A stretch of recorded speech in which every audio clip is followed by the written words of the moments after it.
बच्चों, कैसे हैं आप लोग? आई थिंक आप सभी लोग ठीक होंगे। और आज हम लोग बात कर रहे हैं आपके एमिन्स की कुछ और केमिकल प्रॉपर्टीज के ऊपर।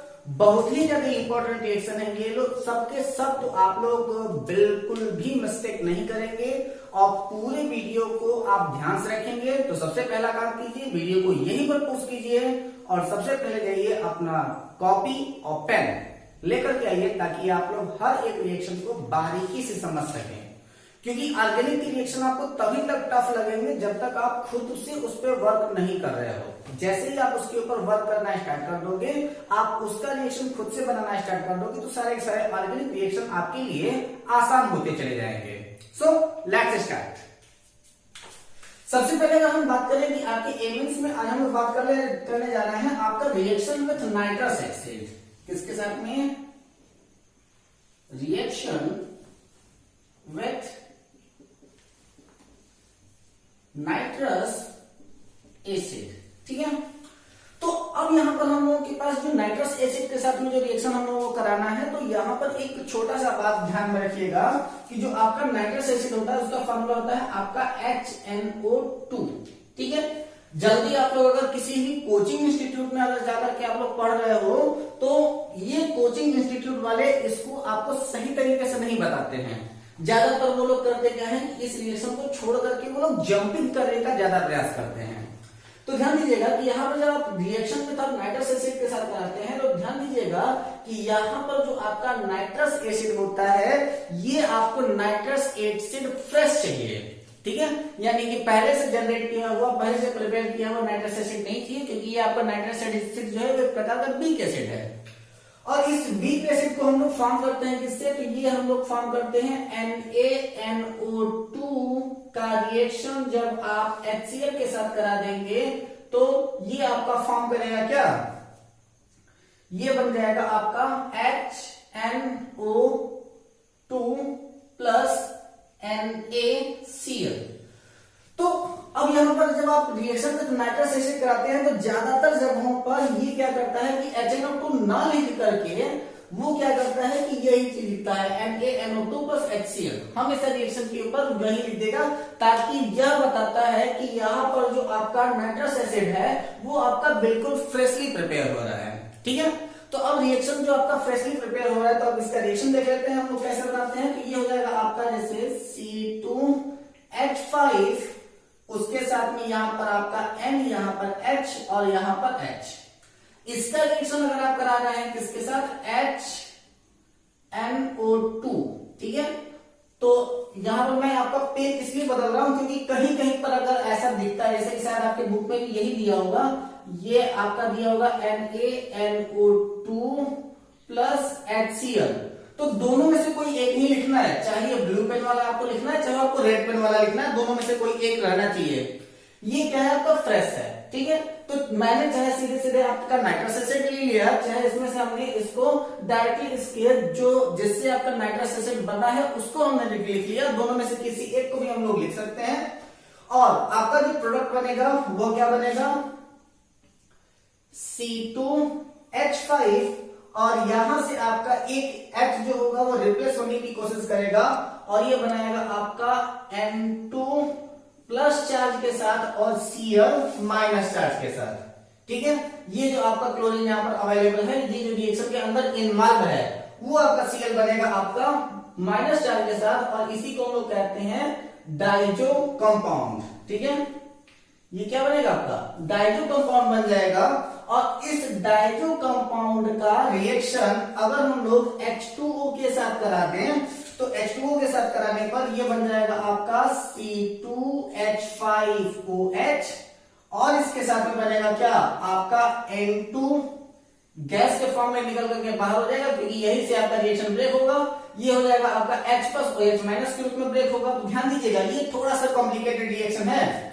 और यहां से और क्या निकल रहा है? आपका HCl निकल रहा है। तो यहां पर हुआ क्या है कि ये जो आपका H2O है, ध्यान दीजिएगा, मैं इसको थोड़ा सा ऐसे बना देता हूं, ये देख लीजिएगा कि ये जो आपका H2O है, ये टूटा आपका क्या? H प्लस और OH माइनस में। ये आपका डाइजो कंपाउंड ऑलरेडी बना हुआ था, तो ये जो आपका डाइजो कंपाउंड है, इसमें से ये क्या करता है कि C2H5 जो होगा वो आपका टूटेगा प्लस चार्ज के साथ, तो ये बनाएगा आपका C2H5OH, यानी कि ये OH अटैक करेगा इसके साथ। और यहां पर जब इसके ऊपर जब ये टूटता है तो यहां पर इसके ऊपर चार्ज घूमने लगता है, और उस चार्ज को घूमते हुए यहां पर भी चार्ज और यहां पर भी चार्ज घूम रहा है, तो ये अपने आप को सब्स्टिट्यूट करता है और नाइट्रोजन अपने आप को डायरेक्टली फ्री कर देता है। जैसे ही नाइट्रोजन फ्री हुआ तो अब क्लोरीन के पास में समस्या आ गई कि अब हम कहां जाएं, धोबी के कुत्ते घर के नघाट के। अब यहां से हो जाएगा क्या कि ये जो Cl है वो इस वाले हाइड्रोजन को पकड़ेगा और इस हाइड्रोजन के साथ में यहां पर क्या बना लेगा, आपका HCl बना करके वो प्रोड्यूस कर देगा। तो ये आपका कंस्टिट्यूएंट रिएक्शन होता है। अगर सपोज कीजिए कि यही रिएक्शन अगर हमको किसी भी एरोमेटिक कंपाउंड के साथ में करानी हो, तो एरोमेटिक कंपाउंड के लिए हम लोग क्या करते हैं कि आप यहां ले लीजिए एनिलीन NH2, एनिलीन का मतलब क्या, NH2, और इस NH2 का रिएक्शन अगर आप कराते हैं किसके साथ, HNO2 के साथ, तो ये आपका फॉर्म करता है सीधे सीधे डाइलो कंपाउंड। और इसके बाद डाइलो कंपाउंड क्या करता है, बहुत सारी चीजों का रिएक्शन ये दे सकता है, जैसे कि आपका N2 प्लस चार्ज और Cl माइनस चार्ज, तो ये क्या है आपका डाइलो कंपाउंड। ठीक है, इसी को हम लोग कहते हैं डाइजोनियम सॉल्ट। और इस डाइजोनियम सॉल्ट से आगे क्या क्या रिएक्शन हो सकती है, यहां पर ये इसके आगे अब कोई फॉरवर्ड रिएक्शन नहीं देगा, क्योंकि अब इसका रिएक्शन H2O के साथ नहीं हो सकता है, तो ये तो रिएक्शन यहीं पर स्टॉप हो जाएगी। लेकिन अब इसी रिएक्शन को यहां पर स्टॉप ना करके अगर हम लोग इसको आगे बढ़ाना चाहें तो ये और ज्यादा रिएक्शन देने की कैपेसिटी रखता है। और इसके कैपेसिटी में आपको सबसे पहला वाला मैंने आपको ऑर्गेनिक केमिस्ट्री का जो रोड मैप बताया था, उस रोड मैप को अगर आप देखेंगे तो ये डाइलो कंपाउंड से क्या क्या रिएक्शन बन सकते हैं वो सारे के सारे मैंने आपको ऑलरेडी बता रखे हैं। चलिए, अब यहाँ पर इसका सबसे इंपॉर्टेंट चीज होती है कि यहाँ पर अगर आप लोगों को ये चीजें कॉम्प्लिकेटेड लग रही होंगी तो मैं आपको बता देता हूँ कि आखिर इसका मैकेनिज्म क्या है। तो आइए सबसे पहले मैकेनिज्म की ओर हम चलते हैं। तो अब जैसा हम लोग बात कर रहे थे इनके मैकेनिज्म के ऊपर, तो एक्चुअली होता क्या है कि आपको इसका मैकेनिज्म जो होगा वो अक्सर ग्रेजुएशन में बताया जाता है, लेकिन थोड़ा सा इसका हिंट आपको लोगों को कर देता हूं ताकि आप लोगों की ये रिएक्शन आसानी से समझ में आ सके। तो सबसे पहले हम लोग बताते हैं क्या है कि ये जो आपका नाइट्रस एसिड होता है वो पूरे रिएक्शन में नाइट्रस एसिड रिएक्शन करता ही नहीं है। ये जो आपका नाइट्रस एसिड होता है वो कन्वर्ट होता है आपके नाइट्रोसोमियम आयन में। तो हम लोग करते क्या है कि जैसे कि अगर आपका जब रिएक्शन किया होता है तो उस रिएक्शन में जब कभी भी आप ध्यान दीजिएगा कि आपको हमने क्या कहा कि जो आपका नाइट्रस एसिड होना चाहिए बिल्कुल फ्रेश होना चाहिए। अब न्यू बर्न यानी कि फ्रेश नाइट्रस एसिड बनाने के लिए वहां पर लिखा क्या होता है, ज्यादातर कंडीशन में लिखा होता है आपका NaNO2 प्लस यहां पर हमने क्या HCl के साथ यहां पर आपका नाइट्रस एसिड बना दिया था ना, लेकिन वहां पर जब कभी भी आप देखेंगे तो 2HCl लगा होता है, जिसमें से एक HCl का इस्तेमाल तो हो जाता है आपका नाइट्रस एसिड बनाने में, और दूसरे वाला Cl का जो इस्तेमाल होता है यानी कि दूसरे वाले एसिड का इस्तेमाल होता है वो कहां पर होता है, आपके नाइट्रोसोमियम आयन के फॉर्मेशन में। तो जरा सा देखिए क्या होता है उसमें। तो सबसे पहले क्या है आपका, जो आपका नाइट्रस एसिड है उसको हम लिख सकते हैं कैसे, OH single bond N double bond O। और इसका रिएक्शन जब आप किसी भी एसिड के साथ करा देते हैं यानी कि H+ के साथ जब आप इसका रिएक्शन कराएंगे तो ये कन्वर्ट होता है किसमें, तो ये जो आपका हाइड्रोजन है इस OH के साथ में चला जाएगा और बनाएगा आपका H2O, और साथ में साथ ये जो होगा आपका N डबल बॉन्ड O और इसके साथ में प्लस चार्ज। ये जो आपका बना है इसी को हम लोग क्या कहते हैं, नाइट्रोसोमियम आयन। क्या कहते हैं, नाइट्रोसोमियम आयन। नाइट्रोसोमियम आयन। अब पूरे के पूरे रिएक्शन में जिसका इन्वॉल्व होता है वही आपका नाइट्रोसोमियम आयन होता है। अब इसी को हम लोग देखते क्या है, सबसे पहले हम लोग इसका रिएक्शन अगर प्राइमरी एमिन के साथ में कराएं तो प्राइमरी एमिन क्या रिएक्शन देता है, सेकेंडरी एमिन क्या रिएक्शन देता है और टर्शियरी एमिन क्या रिएक्शन देता है। तो सबसे पहले अगर हम प्राइमरी एमिन की बात करें तो ये हो जाएगा आपका R सिंगल बॉन्ड N, इसके ऊपर लोन यहाँ पर आपका H और इसके ऊपर H। इसका रिएक्शन अगर आप कराते हैं नाइट्रोसोमियम आयन के साथ में यानी कि ये हो जाएगा आपका N plus double bond O। तो ये रिएक्शन जैसे कंप्लीट होने की स्थिति में आएगा तो आपका क्या करेगा, ये लोन भागेगा तुरंत, यहाँ पर प्लस चार्ज इसको दिखाई दे रहा है तो प्लस चार्ज को सस्टेन करने के लिए, इसको समाप्त करने के लिए सीधे सीधे भागेगा इस नाइट्रोजन के पास में जाकर के बॉन्ड बनाने की कोशिश करेगा। तो जब ये यहाँ पर इसका बॉन्ड बनाने की कोशिश करेगा तो ये पूरा के पूरा रिएक्शन ही थोड़ा सा चेंज हो जाएगा। और रिएक्शन आपका कैसे चेंज होगा तो आप उसको भी देख लीजिए जल्दी से। ये क्या बना देगा आपका R सिंगल बॉन्ड N, ठीक है, इसके ऊपर एक हाइड्रोजन और दूसरा वाला हाइड्रोजन, ये तो इतना फिक्स हो गया। ये वाला नाइट्रोजन जाकर के इसके साथ में लग रहा है तो ये क्या हो जाएगा आपका single bond N double bond O, ठीक है।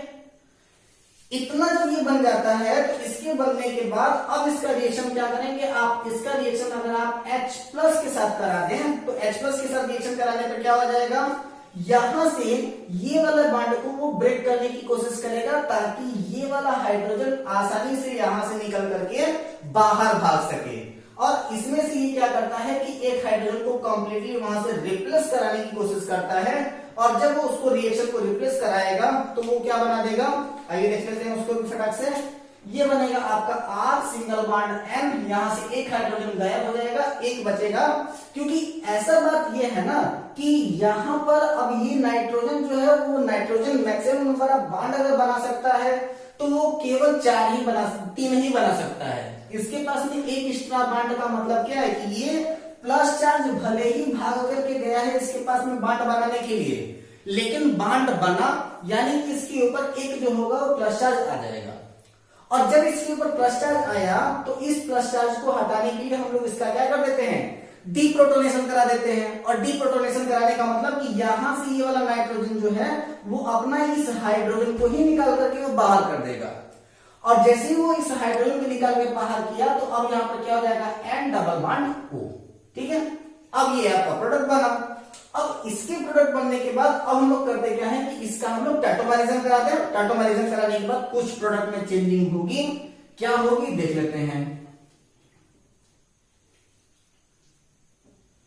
क्या बनेगा आपका, टैटोमरिज्म करा दीजिए। और जैसे ही अब इसका टैटोमरिज्म कराते हैं तो ये आपका बनेगा क्या कि यहां पर से ये जो आपका हाइड्रोजन है उस हाइड्रोजन को भी वो निकाल करके बाहर करेगा और यहां पर आपके डबल बॉन्ड का क्रिएशन करेगा और इस नाइट्रोजन को फिर से इस हाइड्रोजन को उठा करके ट्रांसफर करेगा। टैटोमरिज्म का मतलब क्या, ये वाला बॉन्ड होगा यहां शिफ्ट और ये वाला बॉन्ड हो जाएगा यहां पर शिफ्ट। और इसके ऊपर माइनस चार्ज का आना मतलब कि ये हाइड्रोजन जो यहां से निकल करके बाहर गया है वह तुरंत जाकर के इस वाले ऑक्सीजन के साथ में लग जाएगा और तुरंत OH बनाएगा। तो क्या बन जाएगा आपका R single bond N double bond N single bond OH, ठीक है। वो आपका बॉन्ड का एक्सचेंज हो गया। और जैसे ही अब इसके बॉन्ड का एक्सचेंज हो जाए तो अब आप इसका रिएक्शन करा दीजिए H2O के साथ, यानी कि वाटर के साथ। जब आप इसका रिएक्शन कराएंगे तो ये बनाएगा आपका क्या, वहां से आपका ये OH कट करके बाहर हो जाएगा और इस हाइड्रोजन के साथ में वो रिएक्शन करा लेगा और ये बनाएगा आपका H2O निकल के बाहर हो जाएगा। और आपका बनेगा क्या, ये बन जाएगा आपका कोई भी एक रिएक्शन, जैसे कि आपका R single bond M double bond N, ठीक है। और इसके साथ में अब इस वाला ये आपका नाइट्रोजन कंप्लीट नहीं हो पाएगा, लेकिन इस वाले नाइट्रोजन के पास में लोन अवेलेबल है, इसलिए ये अपना वाला लोन उठा करके दे देगा दूसरे साइड में। और इसके साथ में बनेगी आपकी H2 गैस, यानी कि यहां पर आपका हाइड्रोजन गैस बनेगा और साथ ही साथ आपका HCl निकल करके ये बाहर हो जाएगा। यानी कि जिस HCl का इस्तेमाल हम लोगों ने एज अ कैटालिटिक किया था, यानी कि एज अ कैटलिस्ट के रूप में किया था, वो निकल करके आपका बाहर हो जाएगा। ये रिएक्शन देगा आपका प्राइमरी रिएक्शन, यानी कि प्राइमरी एमीन। इसी की जगह पर अगर मान लीजिए कि हमारे साथ अगर कोई सेकेंडरी एमीन होता है तो सेकेंडरी एमीन हमको क्या रिएक्शन देगा, इस वाले रिएक्शन को कम से कम 2 बार आप लोग प्रैक्टिस कर लेंगे। 2 बार प्रैक्टिस करेंगे तो ये रिएक्शन आपके लिए क्लियर हो जाएगी, आपको बता देगा कि कौन कौन सी चीजें कहां पर जा रही हैं, ठीक है। एक बार फिर से मैं इसको बता देता हूं कि जब आपने कोई भी प्राइमरी एमीन लिया और इस प्राइमरी एमीन का रिएक्शन अगर हम लोग नाइट्रोसोमियम आयन के साथ में कराते हैं तो नाइट्रोसोमियम आयन के साथ में यहाँ जो प्राइमरी एमीन का लोन पेयर है वो इस नाइट्रोसोमियम आयन के साथ बॉन्ड बनाता है। बॉन्ड बनाने के बाद उसके ऊपर प्लस चार्ज आ जाता है और इस प्लस चार्ज को हटाने के लिए वो डीप्रोटोनेशन कराता है, यानी कि अपना हाइड्रोजन निकाल के बाहर फेंकता है।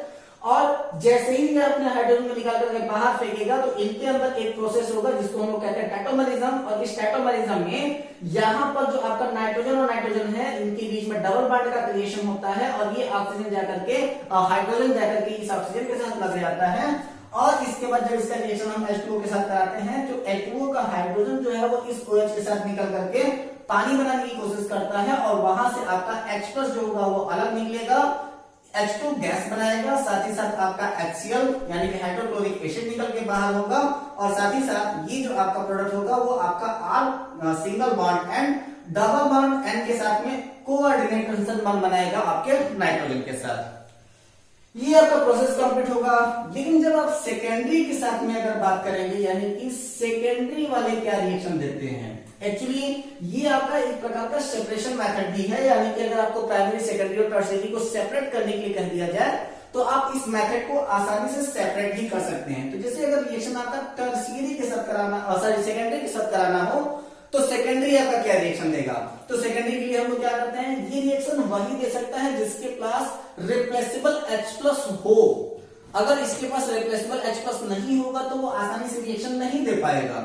तो यहां पर क्या होगा, R N एक R यहां पर और इसके बाद फिर यहां पर आपका हाइड्रोजन, ठीक है। और अब इसका रिएक्शन फिर से आप उसी के साथ करा दीजिए, किसके साथ, HNO2 के साथ करा दिए या फिर नाइट्रोसोनियम आयन के साथ करा दिए, मर्जी आपकी, ठीक है। जैसे कि हम यहाँ पर रिएक्शन कराना है आपके HNO2 के साथ, ठीक है। तो अब यहाँ पर जब आप HNO2 के साथ इसका रिएक्शन कराएंगे तो ये जो आपका प्रोडक्ट फॉर्म करेगा वो आपका प्रोडक्ट होगा, मैं पेन बदल देता हूं ताकि आप आसानी से समझ सके इसको। ये हो जाएगा आपका क्या, R सिंगल बॉन्ड N, ऊपर भी आपका R, यहां पर आपका H और ये नाइट्रोजन डायरेक्टली जाकर के इसके साथ में अटैच हो रहा है और यहां पर आपका बन रहा है N, डबल बॉन्ड O, वो सब अगर आपको लगाना हो तो आप आराम से लगा लीजिएगा। इसके पास में आ जाएगा क्या, एक प्लस चार्ज, और जब इसके पास में यहां पर ऐसे हम लगा ही देते हैं कि ये आपका डबल बॉन्ड O हो जाएगा। तो चाहे आप नाइट्रोसोनियम आयन के साथ करा दीजिए, चाहे किसी के साथ करा दीजिए, तो वो आपका यही प्रोडक्ट फॉर्म होने वाला है। अब यहां पर जो आपका ये प्लस चार्ज है, इस प्लस चार्ज को हटाने के लिए आपका रिएक्शन क्या करेगा, तो डीप्रोटोनेशन करा देगा, यानी कि ये हाइड्रोजन निकाल करके डायरेक्टली वहां से बाहर करेगा। तो डीप्रोटोनेशन होगा, यानी कि यहाँ पर आपका H+ चार्ज जो होगा वो निकल करके बाहर होगा और ऐसी कंडीशन में क्या आ जाएगा आपका R single bond N, single bond R, अब यहां पर आपका क्या हो जाएगा, single bond N double bond O, ठीक है। ये जैसे ही आपका प्रोडक्शन फॉर्म होता है तो इसको हम लोग क्या कहते हैं, नाइट्रस एमीन, क्या कहते हैं इसको, नाइट्रस एमीन। और ये जो आपका नाइट्रस एमीन है यह एक प्रेसिपिटेट देता है जो कि होता है आपका येलो, और येलो कलर में बिल्कुल आईली होता है, चिपचिपा सा, ठीक है, येलो आईली लिक्विड। कैसे ये बनेगा आपका, येलो आईली लिक्विड होगा, इसका टेट्रामेरिज्म होना पॉसिबल नहीं है क्योंकि यहां पर रिप्लेसेबल हाइड्रोजन नहीं है। तो रिप्लेसेबल हाइड्रोजन ना होने की वजह से इसका टेट्रामेरिज्म नहीं होगा, ये यहीं पर आपका आकर के रुक जाएगा। लेकिन अब जब टर्शियरी की कंडीशन में अगर हम लोग बात करें तो ये आपका टर्शियरी वाला है, उसमें क्या है आपका R सिंगल बॉन्ड N, यहां पर भी R, यहां पर भी R, और यहां पर आपका एक लोन पेयर अवेलेबल। इसका रिएक्शन अगर आप HNO2 के साथ करा दें तो अब ये रिएक्शन क्या फॉर्म करने वाला है, तो ये आपका बना देगा क्या, R सिंगल बॉन्ड N, ऊपर भी R नीचे भी R, चाहे आप R करिए R' कर दीजिए, वो आपकी मर्जी है क्योंकि आप एक ही एल्किल ग्रुप लेकर के कराना चाहते हैं या फिर कई सारे एल्किल ग्रुप लेकर कराना चाहते हैं। सिंगल बॉन्ड आपका N और डबल बॉन्ड O, 4 बॉन्ड बना, यानी कि इस नाइट्रोजन के ऊपर प्लस चार्ज आ जाएगा। ये आपका एक प्रकार का अनस्टेबल प्रोडक्ट होगा और ये जो आपका अनस्टेबल प्रोडक्ट है वह हो जाएगा आपका कलरलेस, कलरलेस। तो इसी मेथड से, यानी कि अगर हम चाहें तो नाइट्रस एसिड के साथ में टेस्ट करा करके हम इनके प्राइमरी, सेकेंडरी और टर्शियरी की पहचान कर सकते हैं कि अगर आपके पास कोई भी सॉल्यूशन दे दिया गया है और उसमें आपको आइडेंटिफाई करना है कि कौन सा आपका प्राइमरी है, कौन सा सेकेंडरी है, कौन सा टर्शियरी है, तो प्राइमरी जो है वो आपको कंप्लीटली रिएक्शन देगा, सेकेंडरी जो है वो आपका एक येलो लिक्विड बना करके छोड़ देगा और टर्शियरी वाला जो होगा वो आपका कलरलेस हो जाएगा। तो इस तरीके से आप नाइट्रस एसिड के साथ टेस्ट करा करके आप बता सकते हैं कि यह कौन कौन सा एमीन बनेगा, यानी कौन सा एमीन है, प्राइमरी है कि सेकेंडरी है या फिर वो टर्शियरी है। चलिए अगले रिएक्शन को हम लोग चलते हैं। और अगला रिएक्शन क्या है, वो भी कोई खास बड़ा रिएक्शन नहीं है, सिर्फ नाम से डराने वाला रिएक्शन है। थोड़ा सा आप नाम से उससे डर सकते हैं, लेकिन उससे डरने की जरूरत नहीं है। मैंने कहा क्या कि ऑर्गेनिक रिएक्शन आपको तभी तक टफ लगेंगे जब तक कि आप खुद से उसकी प्रैक्टिस नहीं करते हैं। अगर आप खुद से उनकी प्रैक्टिस कर लेंगे तो वो क्या रहेंगे, क्या कि बिल्कुल इजी हो जाएंगे आपके लिए, जैसे कि मेरे लिए हो चुके हैं। तो हम लोग क्या करते हैं कि रिएक्शन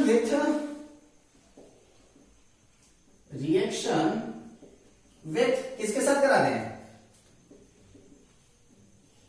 एरिल सल्फोनिक क्लोराइड के साथ, ठीक है।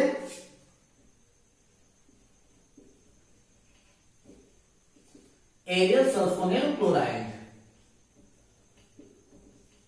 और जब एरियल सल्फोनिल क्लोराइड है तो हम लोग बेंजीन सल्फोनिल क्लोराइड के साथ ही रिएक्शन कराना पसंद करेंगे, क्योंकि हमारे पास बेंजीन से अच्छा तो कुछ है ही नहीं, और हम लोग बेंजीन को छोड़ेंगे भी क्यों। चलो रिएक्शन देख लेते हैं। और सबसे पहला रिएक्शन हम लोग कराते हैं क्या कि आपका सबसे पहले आप ले लीजिए benzene sulphonyl chloride, benzene sulphonyl chloride, ठीक है। इस तरीके से बेंजीन बनाएंगे। यहां पर हो जाएगा आपका S डबल बॉन्ड O, यहां पर हो जाएगा आपका Cl। इसको हम लोग कहते हैं benzene sulphonyl chloride, benzene sulphonyl chloride. और ये जो आपका बेंजीन सल्फोनिल क्लोराइड है, इसी को हम लोगों को एक और रिएक्शन आपकी किताब में दे रखा है, मैं उसको यहां पर लिख देता हूं, और वो है आपका हिंग्सबर्ग रिएजेंट,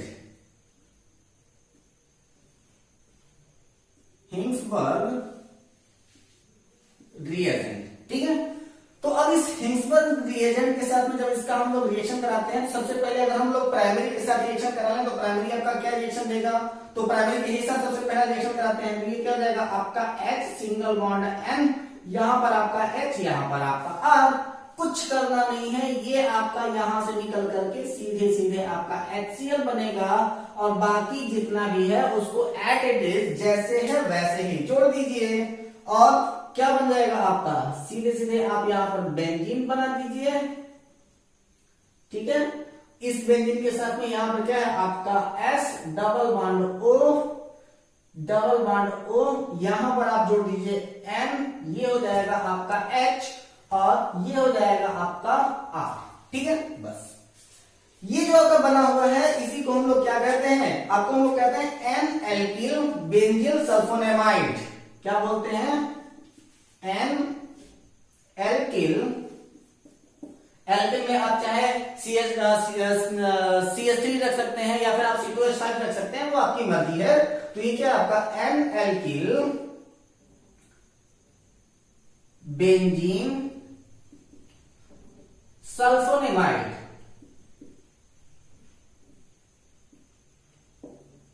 ये क्या बनेगा आपका एन एल्किल बेंजीन सल्फोनेमाइड बन जाएगा। और ये क्या है कि ये आपका सॉल्युबल है किसमें, आपके एल्कलीज में, या फिर इनको हम लोग बेस कह सकते हैं। तो ये आपके एल्कलीज में सॉल्युबल है, सॉल्युबल इन एल्कलाई, ठीक है। अब ये एल्कलाइज में सॉल्युबल क्यों है, क्योंकि यहां पर अवेलेबल जो आपका H+ है वह इनको एक ऐसा कैरेक्टर देता है जो कि हो जाता है आपका एसिडिक कैरेक्टर, और इस एसिडिक कैरेक्टर के अवेलेबल होने के कारण ये क्या होगा आपके एल्कलाइज में ये सॉल्युबल आसानी से हो जाएगा। दूसरा रिएक्शन यानी कि ये तो आपका हो गया आपके प्राइमरी एमीन के साथ। सेम रिएक्शन अगर आप चाहें तो सेकेंडरी एमीन के साथ करा के देख लीजिए। सेकेंडरी एमीन क्या होगा, ये भी आपका एक अच्छा रिएक्शन है आपके सेपरेशन के लिए, यानी कि प्राइमरी सेकेंडरी टर्शियरी के लिए। तो टर्शियरी ये रिएक्शन देगा ही नहीं। सेकेंडरी वाला जो होगा वो आपके एल्कलाइज में इनसॉल्युबल होगा, अनसॉल्युबल होगा, और प्राइमरी वाला जो होगा वो सॉल्युबल होगा। तो आप करेंगे क्या कि आप सल्फोनेल टेस्ट करा सकते हैं, इसी को हम लोग एरियल सल्फोनेल टेस्ट के ही नाम से जानते हैं। तो आप एरियल सल्फोनेल टेस्ट करा सकते हैं। यहाँ पर H डबल बॉन्ड O, यहां पर O, यहां हो जाएगा आपका Cl प्लस इधर आपका H, यहां पर आपका N, यहां पर हो जाएगा R, और यहां पर हो जाएगा आपका R डैश। ये यहां से भी निकल करके यही H2O निकल के बाहर होगा। और अब यहाँ पर रिप्लेसेबल हाइड्रोजन नहीं है, यानी कि अब ये आपका एसिड की तरह बिहेव नहीं करेगा और ये आपका हो जाएगा S डबल बॉन्ड O, यहाँ पर हो जाएगा double bond O single bond N, यहाँ हो जाएगा R और यहाँ पर हो जाएगा R। इसका नाम अगर हम लिखना चाहें तो इसका नाम हो जाता है N, dialkyl benzene sulphonamide.